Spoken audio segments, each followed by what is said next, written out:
Misalnya gula Melaka ke apa tu onda ada terimani kan, terimani kita pakai terimani, orang pakai juga keping itu atau kuih, semua kuih. Kalau kata kuih semua terimani ke onda-onda ke apa lagi kita kata dirangkau apa lah kuih semua tu lah.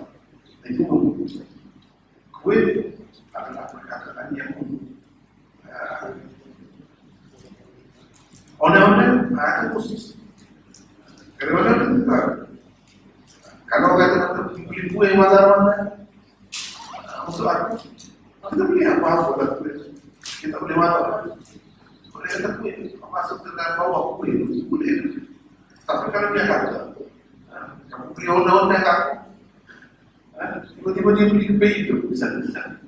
Atau dia beli lain-lain kue lah, popia apa dia beli.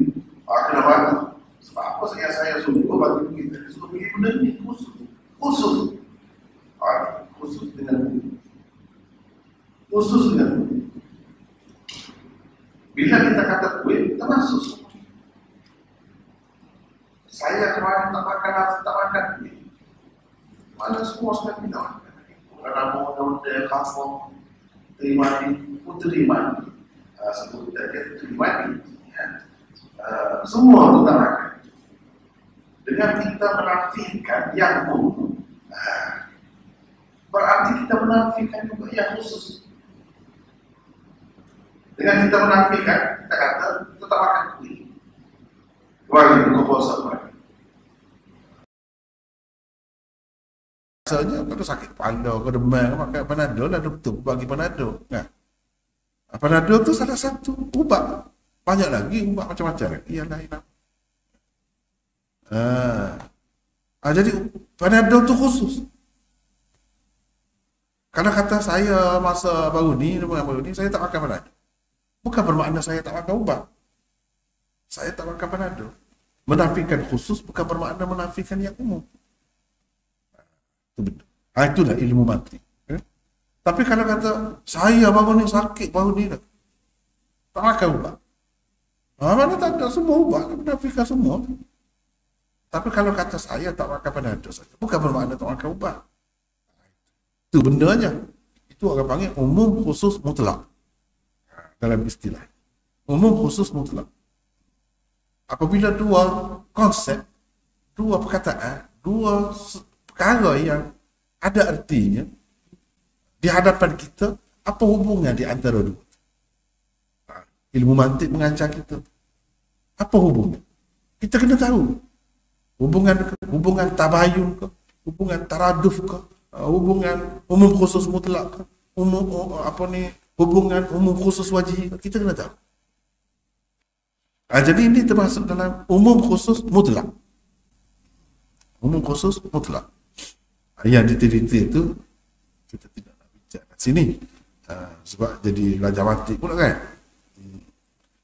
Sebabnya dikatakan menafikan yang umum lebih baik daripada menafikan yang khas, ialah kerana dengan menafikan yang umum akan ternafi juga yang khas. Macam tadi lah.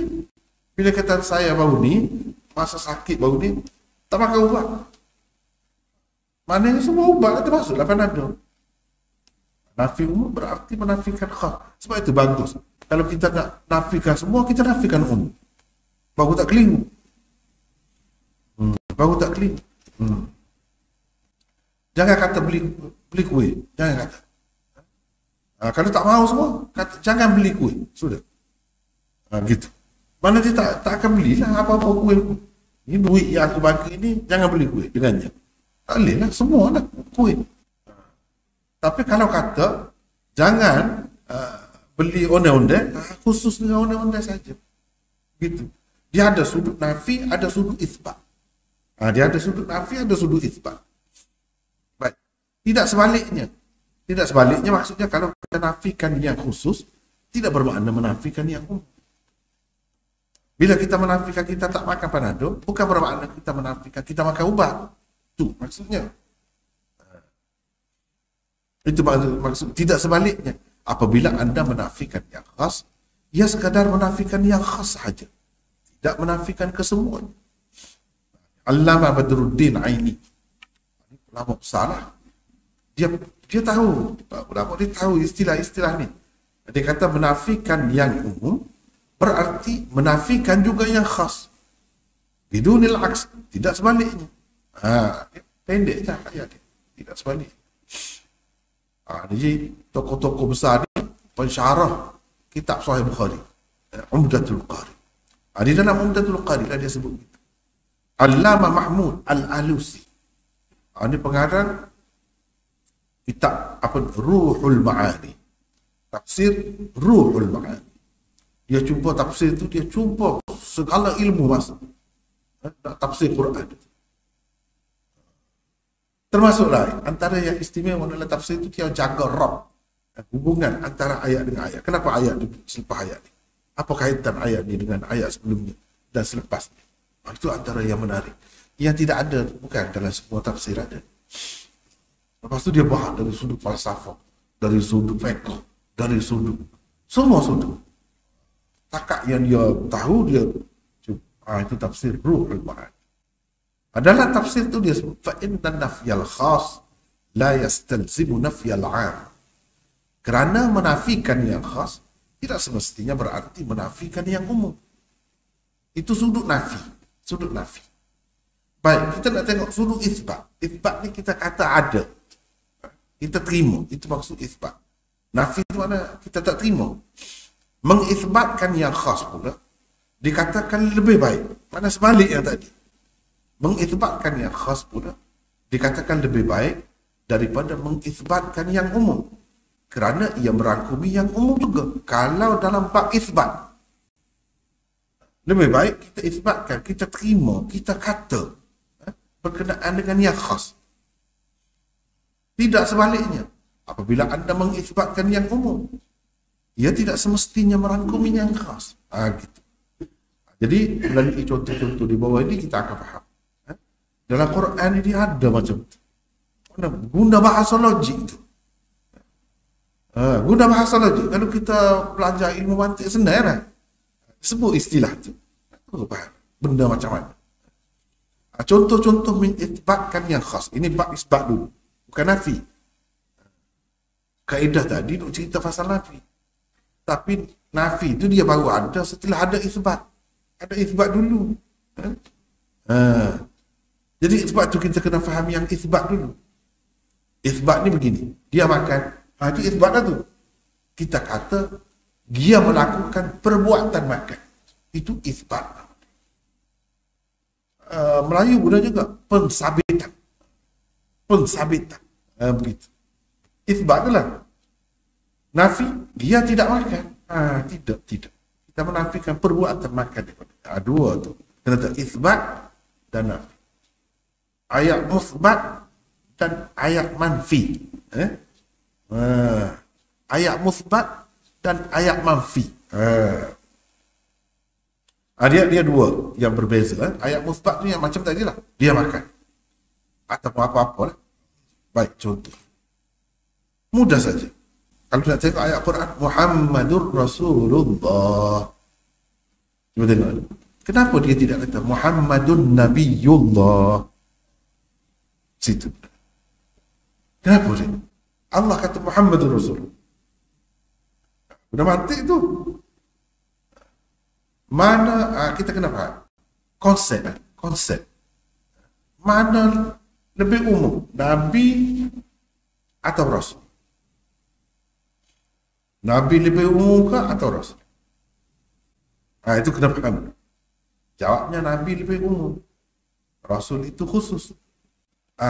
Mana masuk dalam kaedah hubungan di antara Nabi dengan Rasul, konsep ataupun makna perkataan adalah hubungan umum khusus mutlak orang panggil.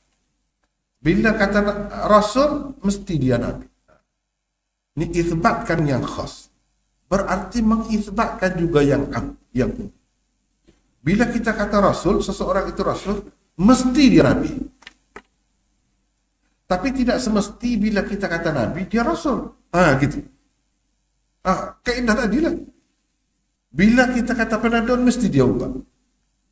Tapi tidak semesti bila kita kata ubat, Panadol. Dia makan ubat tadi. Mesti Panadol? Tak mesti. Tapi ubat. Jadi isbatkan yang khas lebih baik daripada isbatkan yang umum. Kalau bab isbat, kalau bab nafi, nafikan yang umum lebih baik. Gitu. Ini isbatkan yang khas. Yang khas tu apa? Rasul itu lebih khusus daripada Nabi.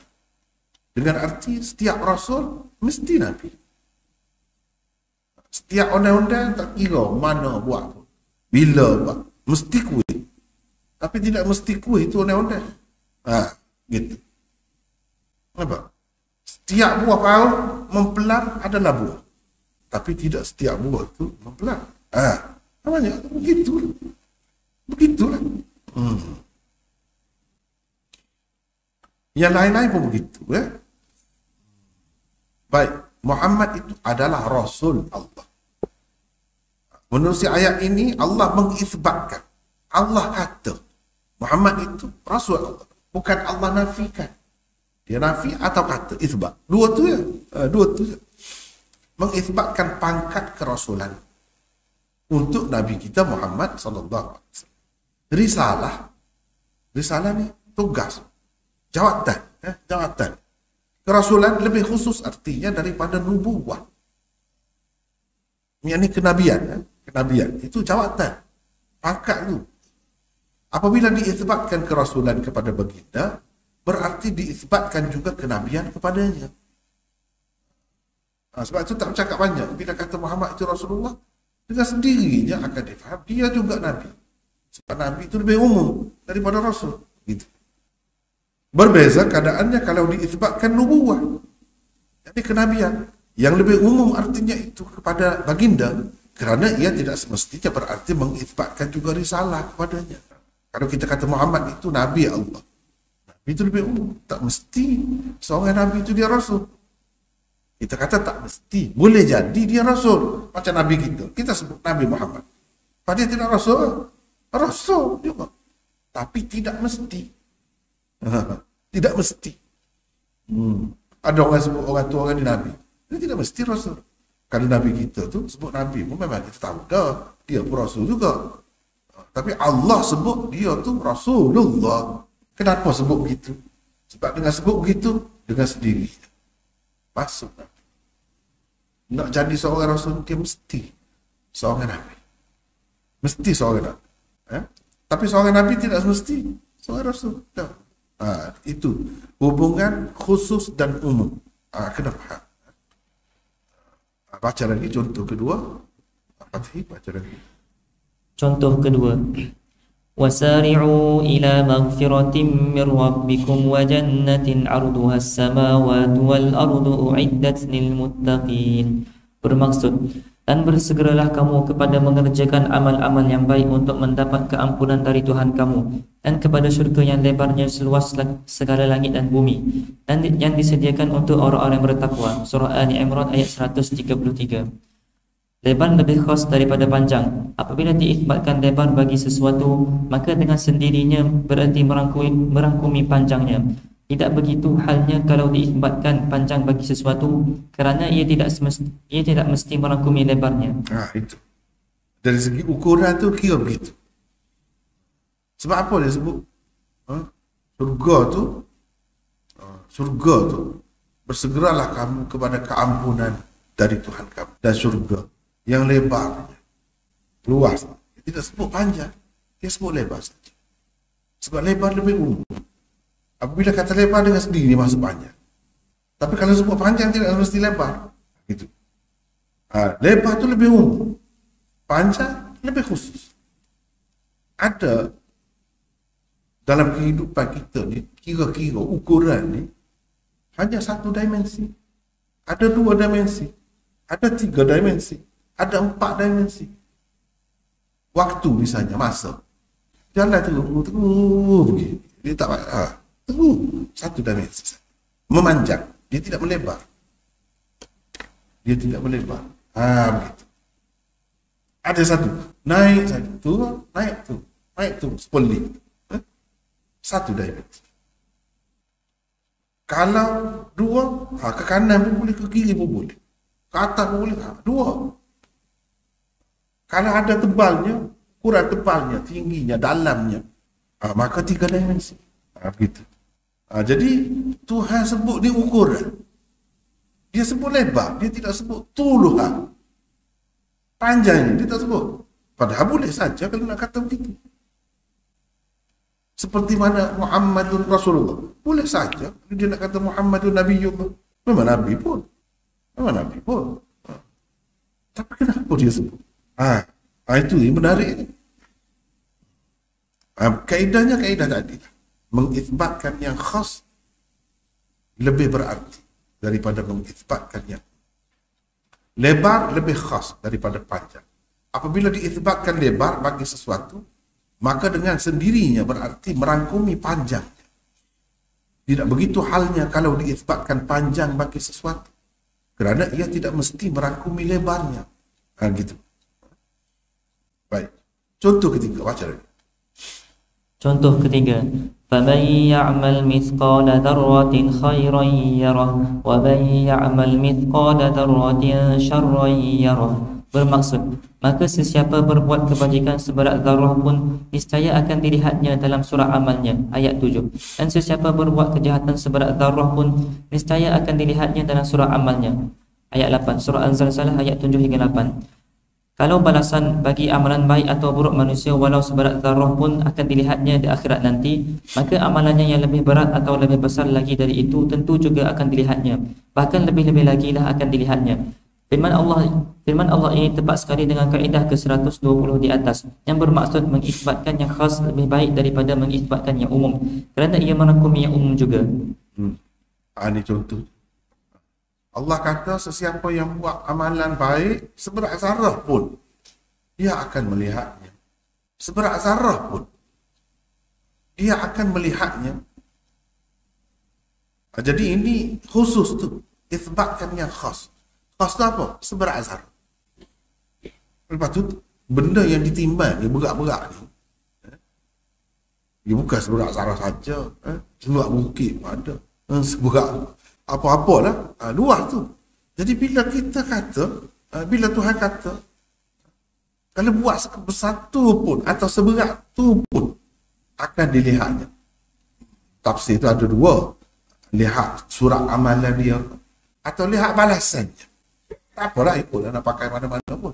Jadi kalau seberat tu pun ada balasannya, yang lain juga tentulah ada. Sekecil tu. Kalau sekecil tu pun kita nampak, takkan yang besar gajah tak nampak? Mana? Kan? Kalau sekecil kumel tu kita nampak. Katakanlah. Kita kata aku nampak. Sebesar kumel pun aku nampak. Takkanlah sebesar gajah tak nampak?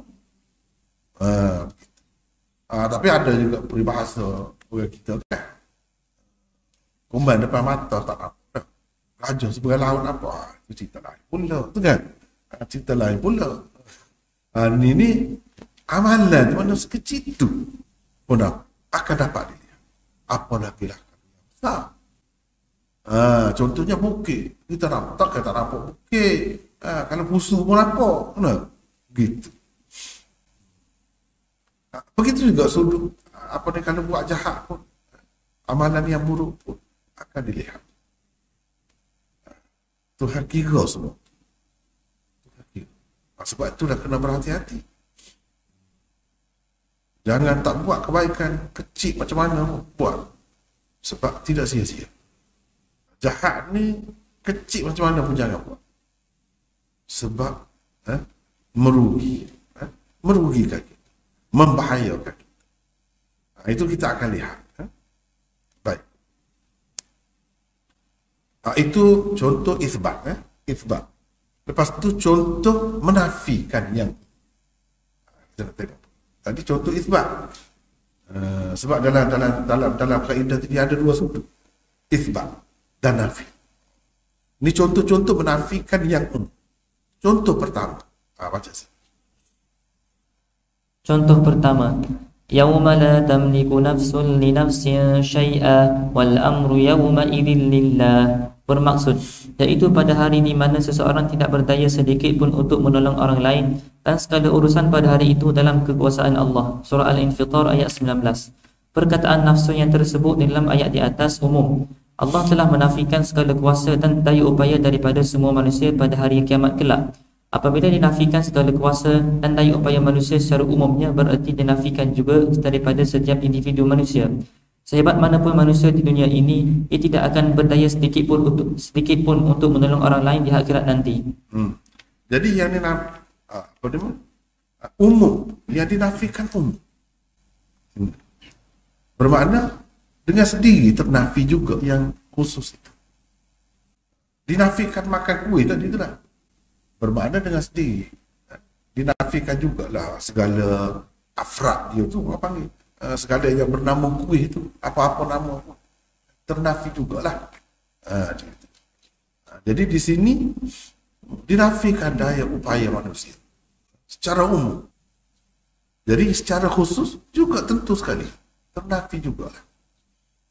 Sebab Allah menafikan daripada semua orang, tak dapat buat apa. Jadi bila semua orang, setiap orang itu termasuk di bawah tu lah. Contoh lah yang kedua, teruskan. Contoh kedua, wala yadhlimu rabbuka ahada. Bermaksud, dan ingatlah Tuhanmu tidak berlaku zalim kepada sesiapa pun. Surah Al-Kahfi ayat 49. Bila Allah menafikan dengan berkata dia tidak berlaku zalim kepada sesiapa pun, secara umum gitu, berarti Allah menafikan juga dia berlaku zalim kepada masing-masing orang atau individu secara khusus. Jadi bila Allah menafikan dengan berkata dia tidak berlaku zalim kepada sesiapa, wala yazlimu rabbuka ahada, Allah tidak berlaku zalim kepada sesiapa pun. Sesiapa ni umum. Berarti Allah menafikan juga dia berlaku zalim kepada orang-orang tertentu. Orang-orang tertentu, kepada masing-masing orang atau individu secara khusus.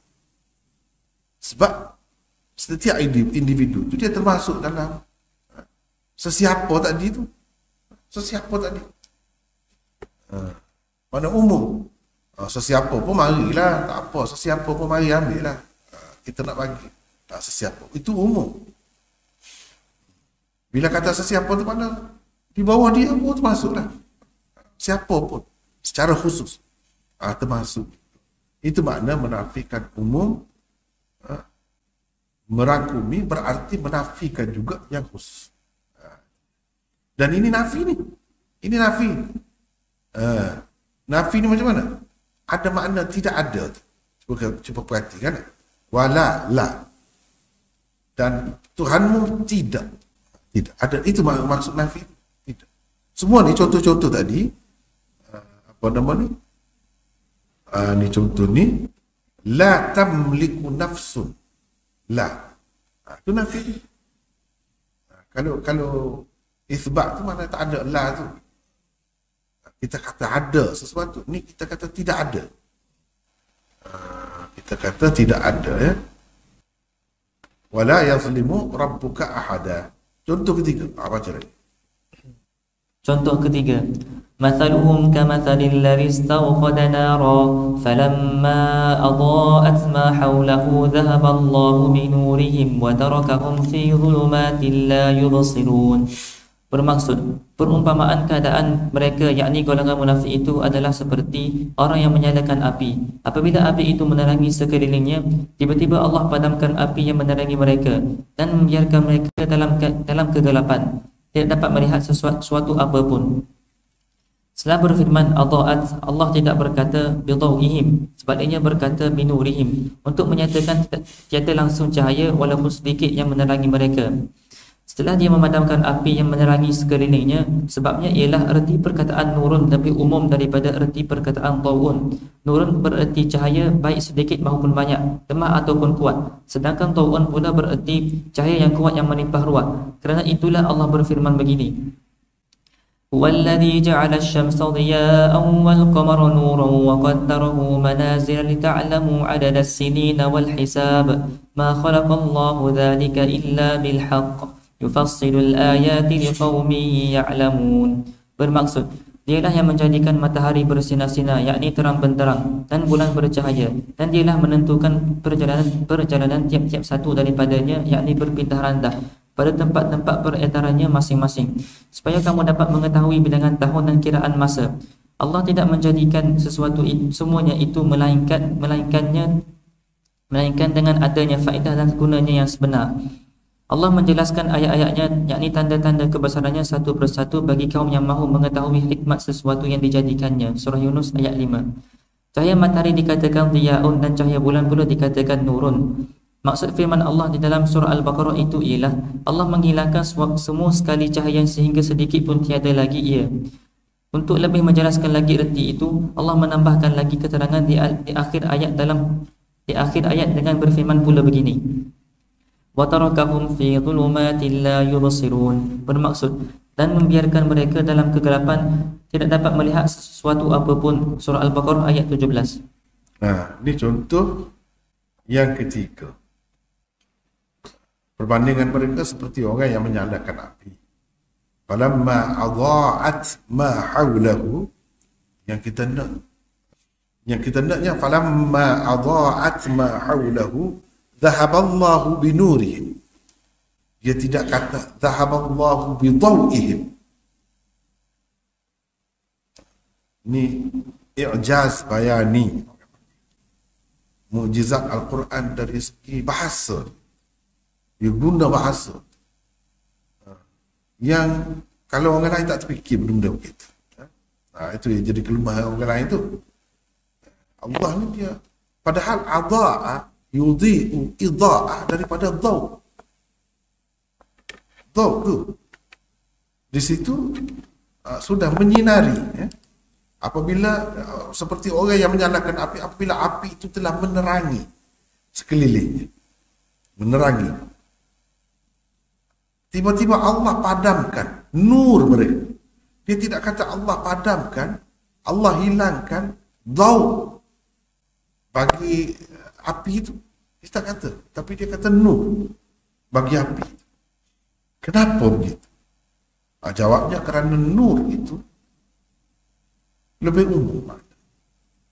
Nur itu lebih umum. Mana cahaya, sama ada kuat atau tidak kuat, banyak atau sedikit ke? Cahaya tu cahaya sendiri ke atau cahaya tidak sendiri ke? Cahaya tumpah saja ke? Tak kira.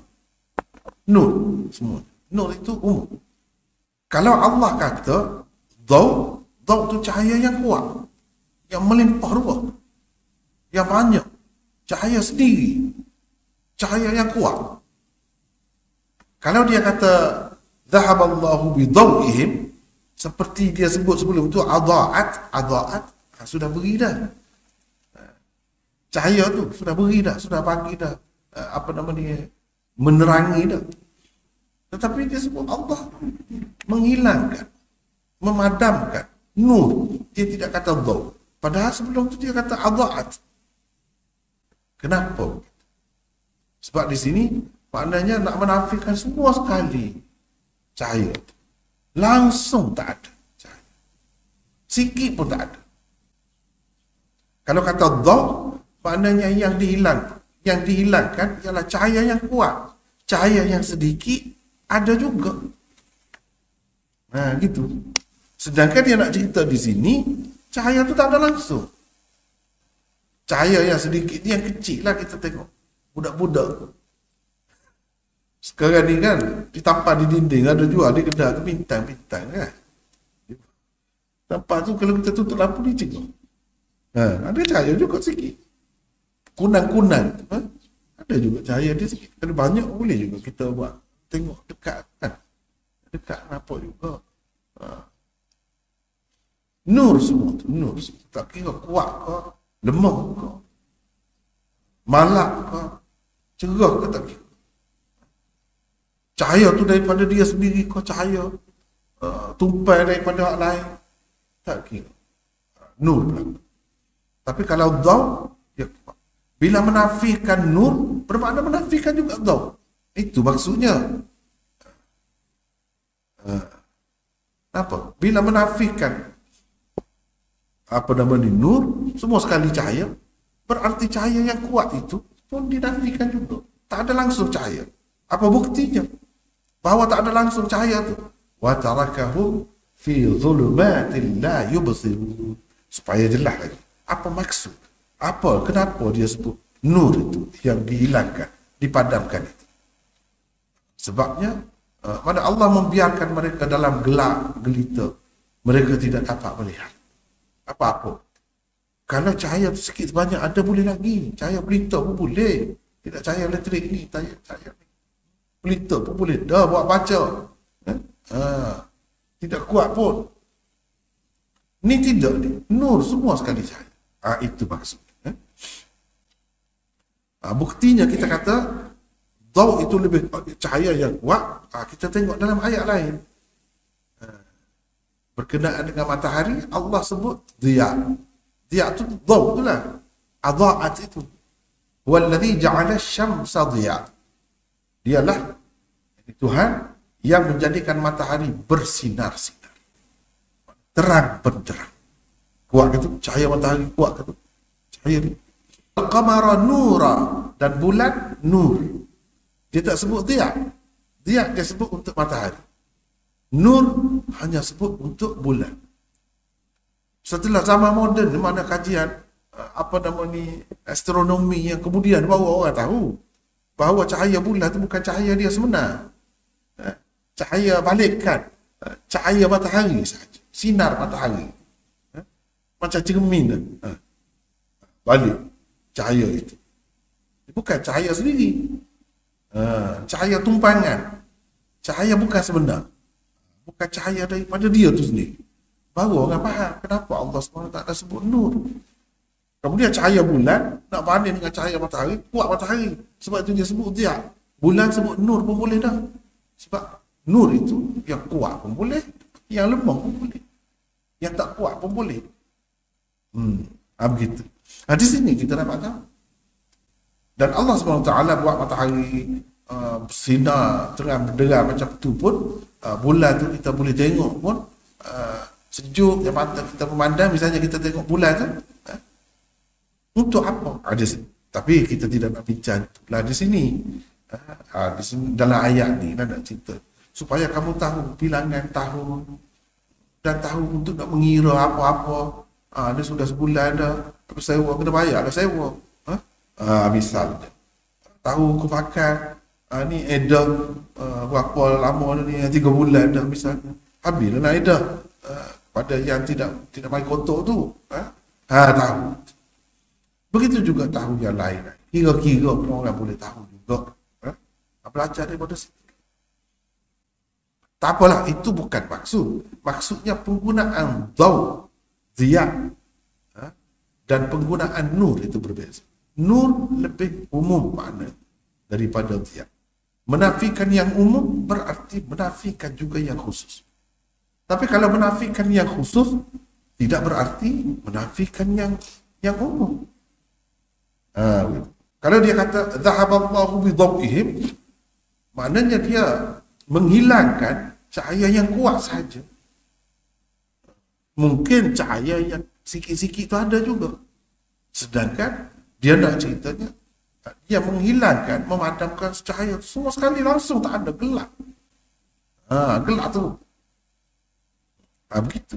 Itu sebabnya dia guna nur di situ. Jadi ini semua termasuk di bawah kaedah ni lah. Kat tu lalu dulu kan. Allah.